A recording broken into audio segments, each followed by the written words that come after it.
Paano nga ba mag-apply ng calamity loan dito sa Pag-ibig? Ano yung mas mga madaling paraan? At magkano na nga ba yung interest rate na in-offer dito?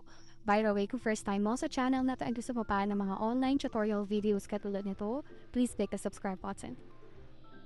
Dahil sa state of calamity na dineklara sa iba't ibang syudad dito sa Pilipinas, pwede nang mag-loan or mag-calamity loan sa Pag-ibig at pwede yan gawin online. Sa website nila na pag-ibigfund.gov.ph na pwede nyo i-access gamit yung computer or cellphone ninyo, pupunta lang dito sa virtual Pag-ibig. At ito yung may link, pag-ibigfundservices.com, pwede kayong dumiretso dito. Pero again, kung hindi nyo kabisado, punta lang sa pag-ibigfund.gov.ph. At mula dito, ipapakita ko yung isang option ng pag-apply online. Nakalagay dito na apply for and manage loans. Click natin yan. And then piliin na apply for short-term loan.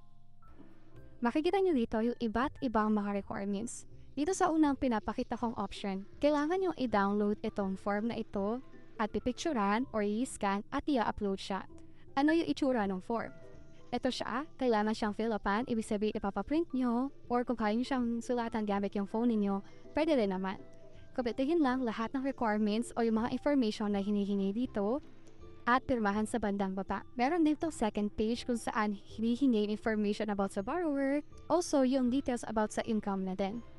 Kapag na-fill upan na lahat ng pages ng form, yung harap at likod o yung first and second page, next naman na requirements ay one valid ID. Ito ay kadalasang government-issued ID katulad ng sa UMID, National ID, Passport, maging sa Pag-ibig Loyalty Card Plus. Cash card. Ito yung pagta-transferan ng pera kapag nag-loan kayo sa Pag-ibig or nag-claim kayo sa kanila. Pag okay na, meron na kayong cash card na siyang paglilipatan ng pera ni-loan sa SSS, selfie naman. Siguraduhin na hawak yung ID. Also, yung sa mukha ninyo, dapat malinaw yung pagkakakuha, walang nakaharang sa mukha. Ibig sabihin, walang salamin, walang mask, walang sombrero. Kapag okay na, pwede nang mag-proceed at dapat pipiliin nyo dito yung loan type. Dito makikita yung typhoon, resink, or habagat. Pwedeng 12 months, ibig sabihin, isang taon or 12 buwan yung siyang babayaran. Pwedeng 24 months or 36 months. So, piliin natin yung sa 24 months at ilagay dito yung membership ID o yung Pag-ibig number. Paste ko sa akin and then validate natin yung Pag-ibig number. Andito yung detalye tungkol sa iyo, kumpletuhin lang lahat ng info dito. Okay na, click ko yung next. And then click ko yung okay. At hintayin ang OTP na ipapadala sa phone. Na-receive ko na, enter ko lang dito. Oops. Click proceed. Pipiliin ko na yung cash card at meron akong Union Bank. Ilalagay dito yung cash card number. I-double check, ilalagay yung details kasi possible magkaroon kayo ng error message na katulad nito. Click ko yung retry at itama ko lang tong card number. This time, na-proceed na tayo, nakalagay, valid siya. And then, proceed tayo sa last step. Click ko lang tong proceed at i-upload na lahat na sinabi nating requirements kanina. Yung harap at likod ng application form, maging yung sa valid ID at selfie na det at i-click itong submit. Hintayin ang notification na ipapadala na Pag-ibig, pwedeng sa email address or sa phone ninyo about sa status ng loan.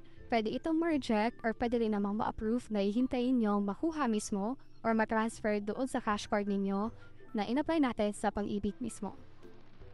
So, ito yung isang option. Mapapansin nyo, nag-fill out pa tayo ng form. Kailangan pa itong i-print, kailangan fill up at kailangan na rin i-scan para ma-upload.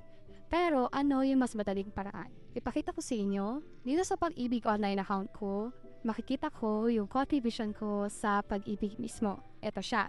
Ang maganda dyan, bukod sa pwede ko ma-double check kung yung kinakaltas mo sa sahod ko o yung hinuhulog ko sa Pag-ibig ay napupunta dito, pwede rin ako mag-apply ng iba't iba mga services nila. Isa na dyan yung calamity loan. So, click ko yung apply. Dito, kaya siya mas madali dahil wala ng form na fill upan. Hindi ko na kailangan mag-print. Instead, magka-tap lang ako or mag-click lang ako dito. So, proceed tayo. Click ko yung apply now. Loan type. Andito yung pagpipilian. So, pwedeng 12 months. And then, makikita ko na kaagad kung magkano yung contribution ko, magkano rin yung pwede kong ma-loan. 90% nung contribution ko sa Pag-ibig at pwedeng ma-loan.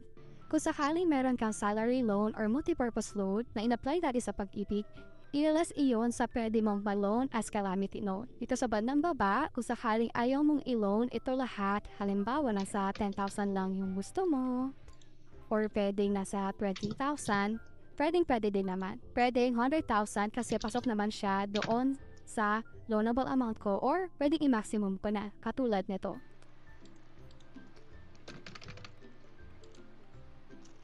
Lastly, dito sa Loyalty Card Plus, piliin lang yung cash card na meron ako. Mapapansin nyo, hindi na ako nag-fill out. Instead, naka-record na siya dito. So, pipiliin ko na lang siya. And then, click here to indicate that you have read and agree sa Pang-ibig Fund Calamity Loan Agreement. So, click ko itong submit and submit calamity loan. Click ko yung yes. And then, hintayin lang ulit ang OTP na ma-receive sa phone. Ma-receive ko na, enter dito, click proceed, kapag-apply na calamity loan. Kung sakaling interesado kayo sa update, pwede nyo i-share itong next video sa bandang baba. Sana makatulong and see you sa mga next videos.